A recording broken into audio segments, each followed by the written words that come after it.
हो master batch नाही batch नाही का तुमचा बॅच नाही कुठे मग तुम्ही कशी गाडी चालवता मग विदाउट बॅच तुम्ही गाडी चालवताय कशामध्ये पडलाय ती बाई आता आमच्या समोरून चालत गेली कळलं कडेकडे नाही हीच बाई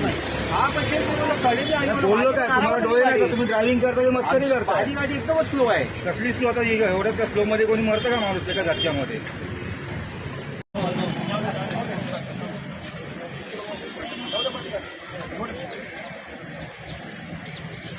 मिळते का